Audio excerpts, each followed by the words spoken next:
kijana mmoja alisoma lakini hakuwa na kazi. Miaka ziliendelea kwenda, zikaenda. Siku moja akapata kazi, lakini hiyo kazi alipata ya mbali. Ule bosi akamweleza ya kwamba kazi ipo, lakini kazi utaifanya kwa miaka 20, takulipa malipo yako yote. Alikubali, lakini akawa akona mke wake. Akamwenda kwenye mke wake akamweleza ya kwamba nimepata kazi, lakini hiyo kazi iko mbali, na ule bosi ananieleza ya kwamba kazi nitaifanya kwenye miaka mingapi? Miaka 20. Mke wake akamwambia, umetafuta kazi mume wangu na haujapata, hata kama ni miaka 50, nenda ukafanye, itafika tu na malipo utapata. Sawa, aliandaliwa mizigo zake, akaandaa, wakaagana. Lakini wakaeka agano kama mke na bwana, ambapo uniheshimu kwa ndoa na mimi nikuheshimu kwa ndoa, ingawapo tutakuwa mbali na mwenzako. Yote yakawa ni maisha. Akaanza safari. Hakukuwa na hela za kupanda gari, ini hali alianza kutembea. Alitembea. Alipofika alifanya kazi kwa miaka 20. Miaka 20 ilipoisha, aliulizwa na ule bosi, kati ya pesa na mawaidha unataka nini? Kama ni wewe ungechukua nini? Ndugu yangu, dada yangu, shemeji yangu, rafiki yangu, ungechukua nini? Lakini cha kushangaza, alichukua mawaidha. Bosi akamwambia ya kwamba mawaidha ambayo nitakupa ni matatu. Mawaidha ya kwanza, usiwahi penda shortcuts kwa maisha yako. Mawaidha ya pili, kitu kisicho kuhusu wachana nacho. Na mawaidha ya tatu, usiwahi kuwa mwepesi wa hasira. Alipochukua mawaidha, alipewa mikate mitatu, akaelezwa na ule bosi, hizi mikate miwili kula ukielekea kwa familia yako, lakini huu mkate mmoja kula ukifika kwa familia yako, na maanisha ukifika kwa mke wako. Alianza safari, ambapo kumbuka siku ni siku 20 za kutembea kufika nyumbani. Alipotembea, ilipofika masaa ya jioni, giza limeanza kuingia. Akawa hawezi endelea kutembea tena. Akawa anatafuta mahali anaweza pumzika alafu aendelee na safari.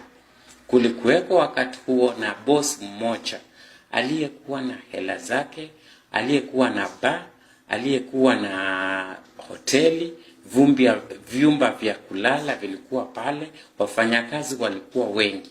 Alienda akaomba usaidizi mali anaweza pumzika. Ule bosi akaita mfanyakazi wake mmoja akamwambia, njoo elekeze huko kwenye chumba kimoja, umpe na mimi nitamsimamia, hata lipa chochote. Kwa sababu hakukuwa na hela, akapata mahali pa kulala. Lakini kwenye huo usiku wa manane ni saa ngapi? Masaa ya saa 6, saa 7, saa 8.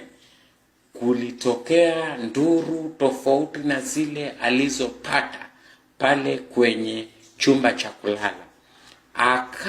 Akashtuka kwenye uzingizi, akawa anataka kufungua mlango, lakini akakumbuka mawaidha ya kwanza ambaye alipewa na yule boss. Aliambiwa ya kwamba kitu kisicho kuhusu wachana nacho. Aliendelea kulala, hakuamka. Ilipofika mwendo wa alfajiri mapema, mwendo wa alfajiri saa ngapi? Kuanzia saa 10, saa 11, ule bosi au sauti ya bosi na watu wengine alisikia akiwa anaitwa. Kwa yale makelele ya mwito aliamka. Alipoamka alfajiri, akapata watu ni wengi mlangoni, maaskari wakiwa ndani Ule bosi akiwa ndani akamuuliza, ndugu yangu, wewe ndio uliomba uzingizi mahali pa kulala? Akasema ndio. Na wewe ulilala kwenye hichi chumba usiku wote? Akasema kweli nililala. Ulisikia makelele yoyote hapa? Akasema ndio nilisikia. Mbona haukuamuka ukaangalia ni nini shida? Akasema bosi, nilikuja hapa kwa sababu ya usingizi na ndiyo ilinileta. Kitu kisicho nihusu sishughuliki nacho. Maskari wakawa wanasema huyu ni first suspect, lakini ule bosi akasema nimemsamehe aweze kuondoka kwa hiari njema. Alipoendelea kutembea akakutana na njia mbili, na hapo kulikuwa na mtu mmoja. Akamuuliza, ndugu yangu, kakangu, unaenda wapi? Akamweleza, mimi naenda mahali fulani. Ule akamweleza ya kwamba kwenda mahali pale unaposema ni siku 20 ukifuata njia, na ukifuata njia nyingine ni siku 5. So tafuta njia yenye ni fupi kufika kuliko uchoke sana. Lakini akakumbuka mawaidha ya pili alipewa na ule bosi. Akaambiwa, usiwahi penda maisha ya mkato. Akaanza kutembea kwenye ile njia fupi ya siku 5, lakini akakumbuka mawaidha, akarudi kwenye njia ya siku 20.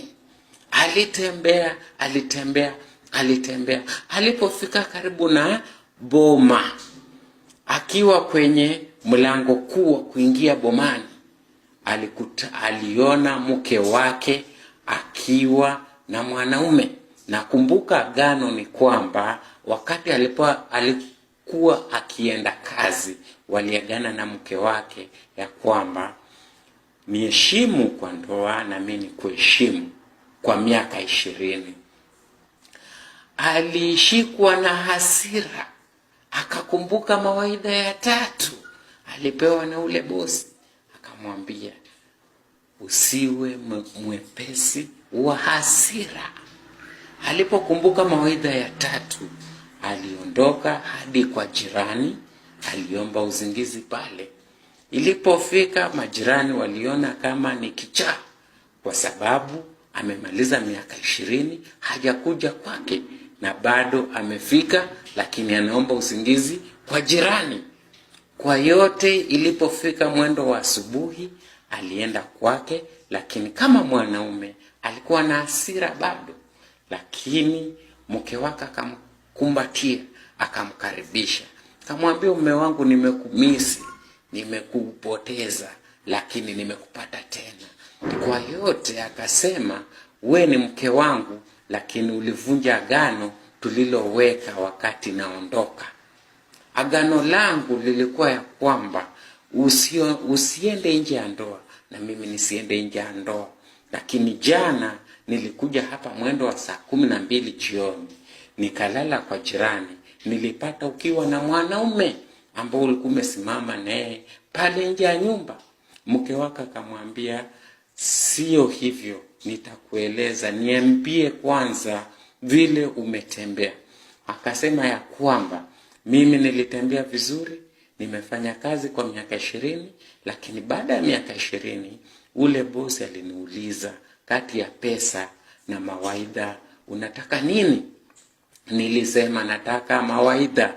Mke wake akaona kama mume amekuwa kichaa. Unaweza enda ufanye miaka 20 kwa sababu ya mawaidha? Unisikilize kwa makini hapo. Akamwambia mke wake, nilipewa mikate 3. Mkate mmoja nikaambiwa nije nikule na wewe, na mikate 2 nikaambiwa nikule njiani nikirudi, na huo mkate ndio huu hapa. Mke akawa na hasira, akachukua ule mkate, akawa anataka kurarua, kanyage, lakini cha kushangaa na kushangaa.